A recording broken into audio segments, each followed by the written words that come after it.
تمام مخلوقات میں زیادہ محتاج انسان ہے۔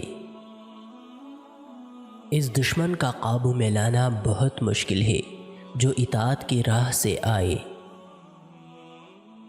آخرت کا کام آج کر دنیا کا کام کل پر چھوڑ دے۔ کفر کے بعد سب سے بڑا گناہ دل آزاری ہے، خواہ مومن کا ہو یا کافر کا۔ خدا کی دشمنوں سے الفت کرنا خدا کے ساتھ دشمنی ہے۔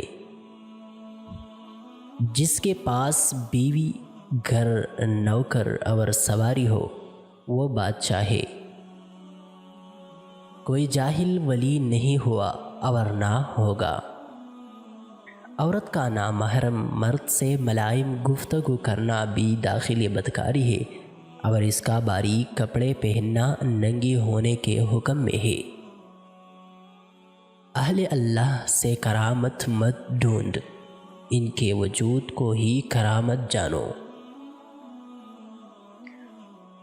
دنیا کی مصیبتیں بظاہر زخم کی طرح تکلیف دہ ہے، مگر در حقیقت ترقیوں کا موجب ہے۔ احسان ہر جگہ بہتر ہے لیکن ہمسائے کے ساتھ بہترین ہے۔ بچوں پر پیار آنا اللہ تعالیٰ کی رحمت کی نشانی ہے۔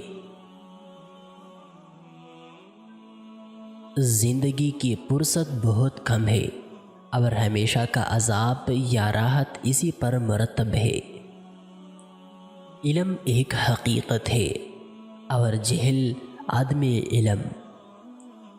متکبروں کے ساتھ تکبر کرنا صدقہ ہے۔ ظاہر در اصل باطن کا نمونہ ہے۔ دنیا میں آرام خواہ بے وقوف اور عقل سے دور ہے۔